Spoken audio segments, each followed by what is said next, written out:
Level up के episode 58 के साथ। अभी तक जिसने मेरे चैनल को सब्सक्राइब नहीं किया हुआ उससे रिक्वेस्ट है मेरे चैनल को सब्सक्राइब कर दे, वीडियो को लाइक और शेयर कर दे, शुक्रिया। एपिसोड की शुरुआत में जापानीज हंटर्स की तरफ से जो 2 जापानीज हंटर बच जाते हैं उनका सीन दिखाते हैं, क्योंकि उन्हें पहले से एक्सट्रैक्ट कर लिया गया था। वो अपनी शिप पर होते हैं जहाँ पर उनका 11वां एस रैंक का हंटर जिसका नाम सोगीमोटो है वो भी उसी शिप पर मौजूद होता है। जो हंटर इस रेड में बच गए थे वो वहाँ पर परेशान होकर बैठे होते हैं और कहते हैं वो एक बहुत ही भयानक मॉन्स्टर था, तुम लोगों ने अभी उसको देखा नहीं। हमारे रियोजी कोटो बहुत ज्यादा पावरफुल थे लेकिन उसने उसको एक ही झटके में मार डाला। मुझे नहीं लगता कि हम लोग इस रेड को जीत सकते हैं। जेजू आइलैंड की ये रेड एक फेलियर है, हम उस मॉन्स्टर का सामना नहीं कर सकते, कोई भी उस मॉन्स्टर का सामना नहीं कर सकता।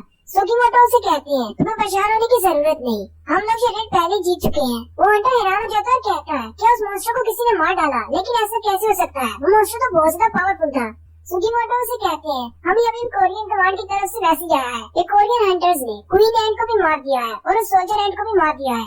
उसी वक्त सुगीमोटो को गोटो के साथ की हुई अपनी बात याद आती है। गोटो ने उसे बताया था कि कोरिया में भी एक पावरफुल हंटर है और उसका नाम संग जिनवू है, जबकि सुगीमोटो ने उससे कहा था मुझे नहीं लगता कि वो तुमसे ज्यादा पावरफुल होगा। उसी वक्त एक लड़का भागता हुआ उनके पास आता है और उनसे कहता है वो सारी चींटियां उड़ती हुई इसी तरफ आ रही हैं। अभी भी आइलैंड से बहुत सारी चींटियां भागकर यहाँ पर आ रही हैं। सुगीमोटो अपने सारे हंटर्स से कहते हैं जल्दी से रेडी हो जाओ, हमें एंड्स को यहाँ से बाहर नहीं जाने देना। जिनवू रास्ता क्लियर करने के बाद वापस उस डंजन के अंदर चला जाता है जहाँ पर उस क्वीन के अंडे पड़े होते हैं और जिनवू उन सारे अंडों को डिस्ट्रॉय कर देता है। जिनवू से देखकर बहुत ज्यादा खुश होता है और कहता है इन अंडों को डिस्ट्रॉय करने पर मुझे एक्सपीरियंस मिल रहा है, हालांकि इसमें से चींटियां भी बाहर भी नहीं निकली।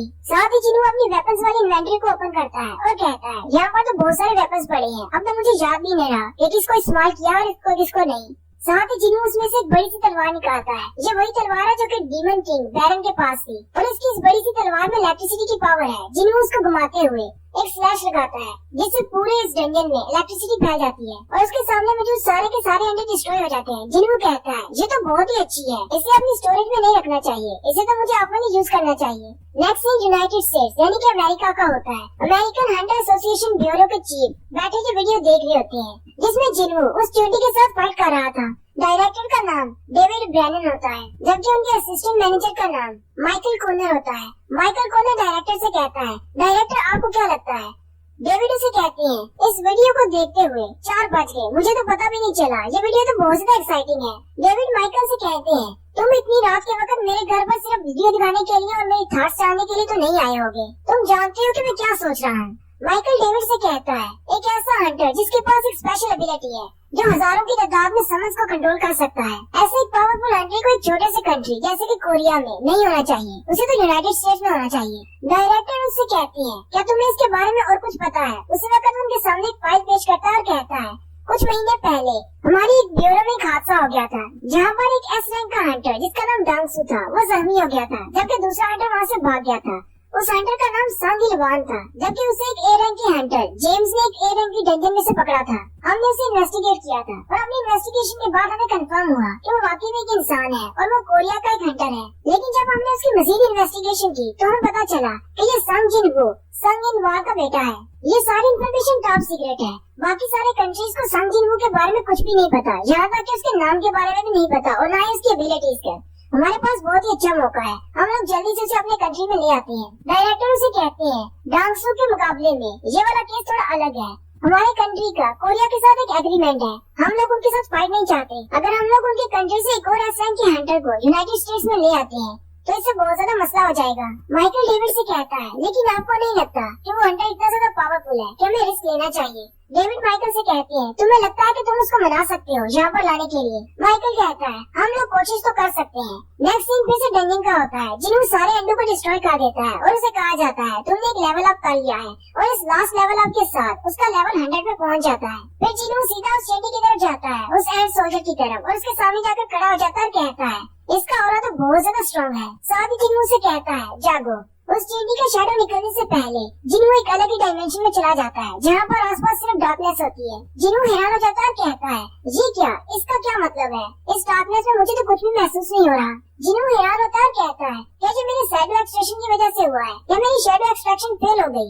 लेकिन साथ ही सब कुछ फिर से नॉर्मल हो जाता है और विंडो ओपन होती है और कहा जाता है तुम्हारी शैडो एक्सट्रैक्शन कंप्लीट हो गई है और उस चींटी का शैडो बाहर निकल आता है। जिन्हों अपने शैडो सोल्जर की तरफ देखता और कहता है, मुझे लगा था शायद मैंने फेल कर दिया। वो चींटी का शैडो सामने खड़ा होता है और उसका लेवल 1 होता है, जबकि उसका रैंक जनरल का होता है। जिन्हों भी ये देखा हैरान हो जाता है और कहता है, अब से पहले मैंने कभी जनरल का रैंक नहीं देखा। हालांकि इग्रिस भी एक एलीट नाइट है, तो इसका मतलब ये हुआ कि मेरे बाकी के सारे शैडोज में से ये वाला शैडो सबसे ज्यादा पावरफुल है। वैसे इसे स्ट्रॉन्ग होना भी चाहिए था, क्योंकि जब ये जिंदा था तब भी ये काफी ज्यादा स्ट्रॉन्ग था।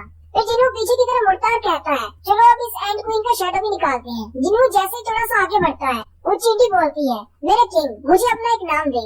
जिन्हों पीछे की तरफ मुड़ता है और उस चींटी से पूछता है, तुम बोल कैसे सकते हो? वो चींटी जिन्हों से कहती है, क्योंकि मैं बोल सकता था इसलिए मैं बोल सकता हूँ। ये सुनकर जिन्हों हैरान हो जाता है और कहता है, हाँ ये बोल सकता था, ये बात तो मुझे पता है। तो इसका मतलब क्या हुआ? अगर ये पहले बोल सकता था तो ये शैडो बनने के बाद भी बोल सकता है। लेकिन साथ ही जिन्हों कहता है, ऐसा नहीं हो सकता।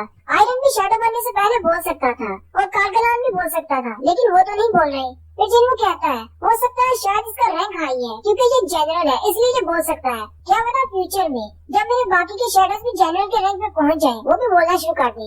जिन्हों से कहता है, मैंने तुम्हें मारा है, क्या इसके बावजूद तुम मेरे वफादार हो? क्या तुम मुझे फॉलो करोगे? वो चींटी जिन्हों से कहता है, मैं मरा नहीं हूँ बल्कि रीबॉर्न हुआ हूँ। मेरे किंग ने मुझे दोबारा जिंदा किया है, वो भी अपनी पावर से, इसलिए मैं हमेशा आपको सर्व करूंगा।